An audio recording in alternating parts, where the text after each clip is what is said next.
بسم اللہ الرحمن الرحیم۔ السلام علیکم۔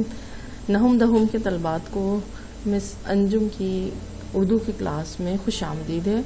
عزیز طلبہ و طالبات، آج کا جو ہمارا ٹاپک ہے وہ تشریح ہے، اور تشریح آج ہم کریں گے آپ کی اردو نصاب میں موجود نظم دنیائے اسلام کی۔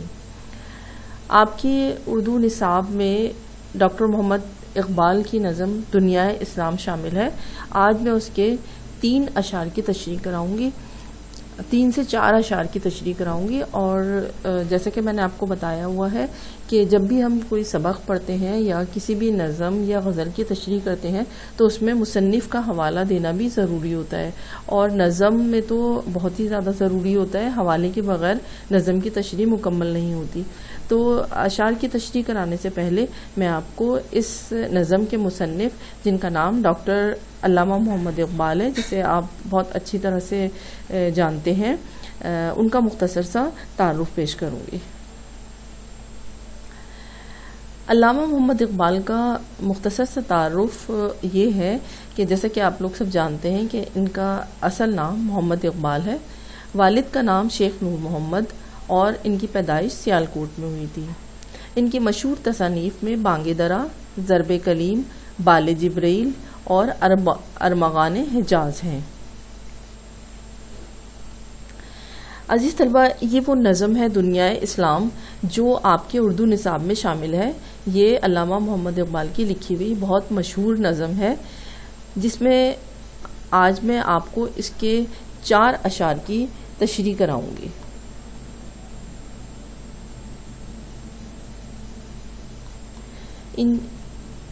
میں آج آپ کو ان اشعار کی تشریح کراؤں گی۔ ان 4 اشعار کی تشریح آج کی ویڈیو میں آپ کو کراؤں گی۔ اس کے بعد انشاءاللہ تعالی نیکسٹ ویڈیو میں آپ کو مزید اشعار کی تشریح کراؤں گی۔ تو آئیے چلتے ہیں اشعار کی تشریح کی طرف۔ اشعار کی تشریح کرانے سے پہلے اس نظم میں موجود مشکل الفاظ کے معنی سمجھ لیں، تاکہ آپ کو تشریح سمجھنے میں آسانی ہو جائے۔ اس نظم میں جو مشکل الفاظ ہیں ان کے معنی میں بتا رہی ہوں۔ داستان کہتے ہیں قصہ یا کہانی کو، سوز و ساز دکھ سکھ یا غم خوشی۔ گاز کہتے ہیں قینچی کو، ارزاں یعنی سستا نہایت کم قیمت۔ رہ گزر راستے کو کہتے ہیں۔ پاسبانی کا مطلب ہوتا ہے حفاظت یا نگرانی۔ کاشغر چین کے ایک شہر کا نام ہے جو اس نظم میں استعمال ہوا ہے۔ خورگاہی یہ ایک قسم کا بڑا خیمہ ہوتا ہے۔ گوہر موتی کو کہتے ہیں۔ دانائے راز اس کا مطلب ہوتا ہے راز سمجھنے والا، مشکل باتوں کو سمجھنے والا، یعنی راز سمجھنے والا یا مشکل باتوں کو سمجھنے والا۔ ایک اور مشکل لفظ جو اس نظم میں شامل ہے وہ ہے قما حقہ۔ قما حقہ جو ہے وہ کہتے ہیں جو کہ اس کا حق ہے۔ مزید الفاظ ہیں پنہا۔ پنہا کے معنی ہوتے ہیں پوشیدہ یا چھپا ہوا۔ حکمت مغرب یورپی اقوام کا دانش و علم۔ مانند آب پانی کی طرح۔ مضطرب کا مطلب ہے بے قرار پریشان۔ ملت بیضا مسلمان قوم کو کہا جا رہا ہے۔ خاک آپ سب جانتے ہیں مٹی یا دھول مٹی یا گرد کو کہتے ہیں۔ نیل، نیل سے مراد دریائے نیل ہے جو مصر میں واقع ہے۔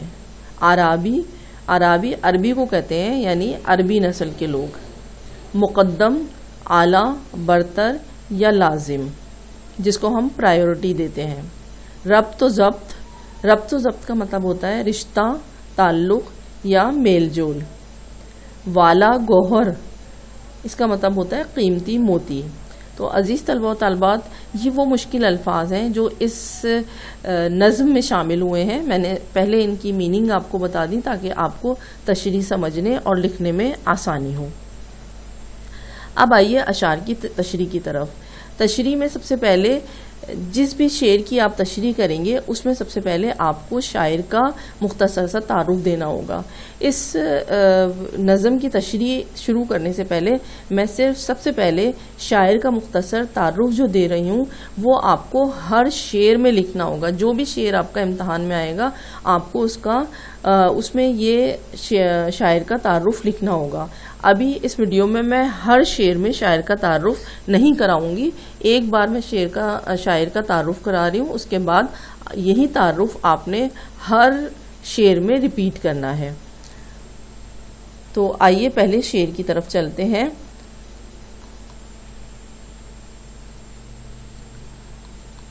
پہلا شعر ہے شعر نمبر 1. کیا سناتا ہے مجھے ترک و عرب کی داستاں, مجھ سے کچھ پنہا نہیں اسلامیوں کا سوز و ساز. اس میں شعر کوئی سا بھی شعر ہو, سب سے پہلے آپ ہیڈنگ ڈال کر اس میں نظم کا نام لکھیں گے. جیسے میں نے لکھا ہے نظم کا نام دنیا اسلام, پھر شاعر کا نام لکھیں گے, شاعر کا نام علامہ اقبال. اس کے بعد شاعر کا مختصر تعارف کی تیسری ہیڈنگ ڈالیں گے. پہلی ہیڈنگ نظم کے نام کی, دوسری شاعر کا نام, اور تیسری ہیڈنگ شاعر کا مختصر تعارف. یہ مختصر تعارف میں صرف پہلے شعر میں کراؤں گی, لیکن آپ کو ہر شعر میں یہی تعارف لکھنا ہوگا. شاعر کا تعارف اس طرح سے ہے. علامہ محمد اقبال کی شخصیت ہمہ گیر اور علمیت بے اندازہ تھی. یہ وہی دانش ہے جس سے قومی زندگی میں اجالے پھیلے. اقبال نے غزل و نظم دونوں پر تباہ آزمائی کی. مغربی علوم سے کمحقہ آگہی کے ساتھ مشرقی علوم قرآن, سیرت اور تاریخ اسلام کے گہرے مطالعے نے ان کے میدان فکر کو اتنی وسعت بخشی تھی کہ جس کا احاطہ ممکن نہیں. یہاں تک لکھیے, پھر میں پیج چینج کرتی ہوں.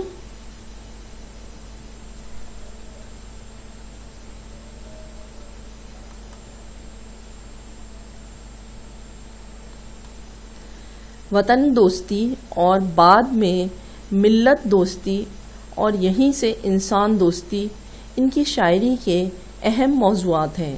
اقبال نے مسلمان کو مسلمان بننے اور خود کو پہچان کر عشق رسول صلی اللہ علیہ وسلم, یقین اور عمل کے راستے پر چلنے کا سبق دیا. نیز مسلمانوں کے سیاسی شعور کو صحیح سمت عطا کی. یہ تو شاعر کا تعارف تھا جو آپ نے ہر شعر میں لکھنا ہے. اس کے بعد تشریح. پہلے شعر کی تشریح اس طرح سے ہوگی جیسا میں نے ابھی آپ کو بتایا تھا. پہلا شعر تھا کیا سناتا ہے مجھے ترک و عرب کی داستاں, مجھ سے کچھ پنہا نہیں اسلامیوں کا سوز و غم. اس تشریح اس طرح کریں گے. اس شعر میں شاعر علامہ محمد اقبال کہتے ہیں کہ مجھے مسلمانوں کے ماضی کی داستانیں نہ سناؤ. میں جانتا ہوں کہ کچھ صدیوں پہلے عربوں نے چین, اسپین اور افریقہ تک فتوحات کر کے اسلام کو وہاں تک پھیلایا. پھر عربوں کے زوال کے بعد ترکوں کو عروج ہوا. کئی ترک سلطنتیں عثمانیہ سب سے بڑی اور عظیم تھی, جس کی حدود میں یورپ کے کئی ممالک شامل تھے. میں یہ سب جانتا ہوں, مجھے کچھ بھی بتانے کی ضرورت نہیں. مسلمانوں کا ہر غم, ہر درد اور خوشی مجھ سے پوشیدہ نہیں. میں یہ سب جانتا ہوں. میں مسلمان قوم کا نبض شناس ہوں. ان کی دھڑکنیں اور ان کے آنسو مجھ سے چھپے ہوئے نہیں ہیں. یہ تھی شعر نمبر 1 کی تشریح. اب آئیے شعر نمبر 2 کی طرف. شعر نمبر 2 میں علامہ محمد اقبال کہتے ہیں حکمت مغرب سے ملت کی یہ کیفیت ہوئی. حکمت مغرب سے ملت کی یہ کیفیت ہوئی, ٹکڑے ٹکڑے جس طرح سونے کو کر دیتا ہے گاز. اس میں اسی طرح کریں گے. ہیڈنگ ڈالیں گے نظم کا نام دنیا اسلام, شاعر کا نام علامہ اقبال, اور شاعر کا تعارف جو آپ نے پہلے شعر میں لکھا تھا وہی لکھیں گے. تشریح آپ اس طرح لکھیں گے.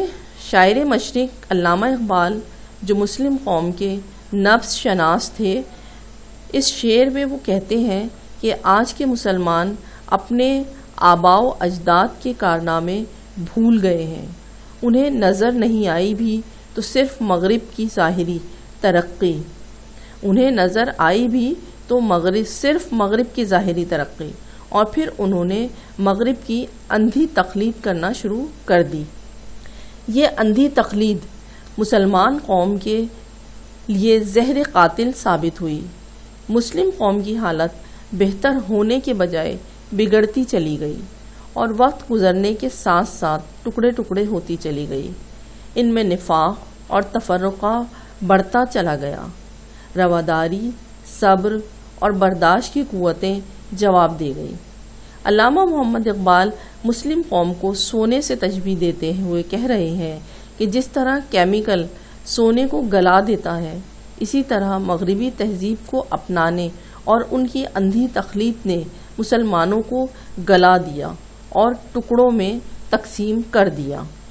عزیز طلبہ و طالبات، یہ تشریح لکھنی ہے آپ نے شعر نمبر 2 کی۔ اب آتے ہیں اگلے شعر کی طرف۔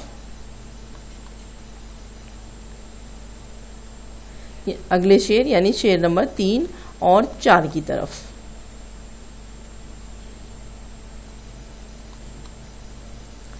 شعر نمبر 3 ہے: ہو گیا مانند آب ارزاں، ہو گیا مانند آب ارزاں مسلمان کا لہو، مضطرب ہے تو کہ تیرا دل نہیں دانائے راز۔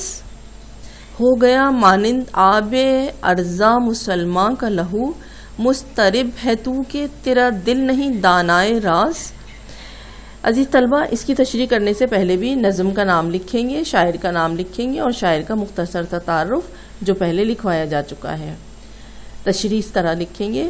اس شعر میں علامہ محمد اقبال فرماتے ہیں کہ مسلمانوں میں تفرقہ اور نفاق ڈالنے کے لیے مغرب نے اپنی ساری توانائیاں صرف کر دی۔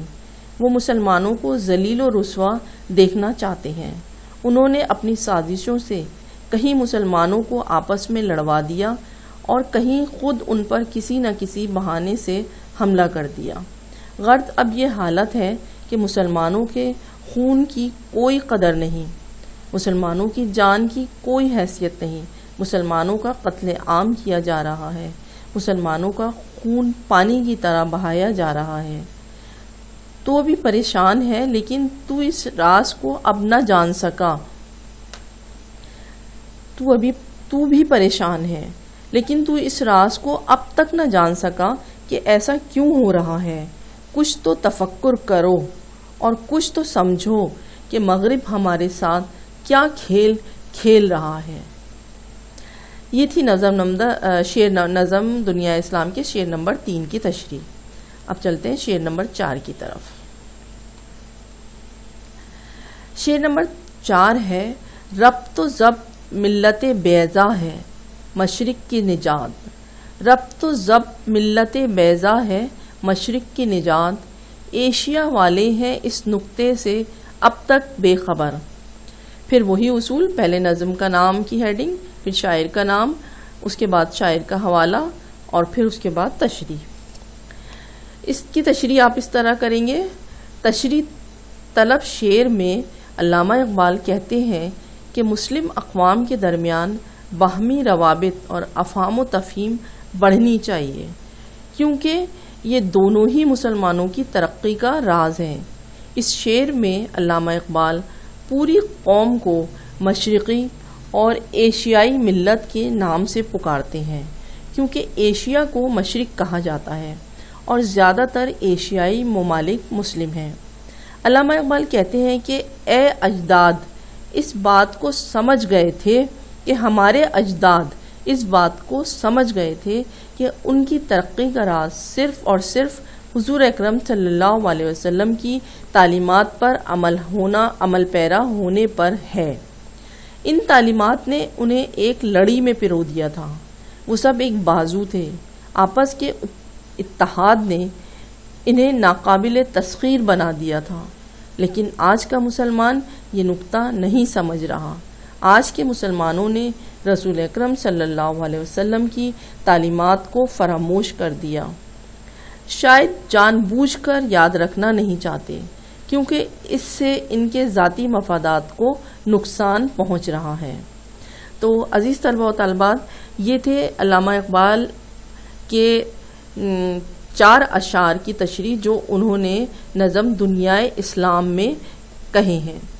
انشاءاللہ تعالیٰ اگلی ویڈیو میں اس کے مزید اشعار کی تشریح آپ کو کراؤں گی۔ امید ہے آج کی تشریح آپ کو سمجھ میں آ گئی ہوگی۔ اس کو ٹائٹل پیج لکھ کر، ٹائٹل پیج بنا کر، انڈیکس بنا کر اپنی کاپی میں ضرور نوٹ ڈاؤن کر لیجئے گا اور کوشش کیجئے گا کہ ان تمام اشعار کی تشریح کو آپ یاد کر لیں۔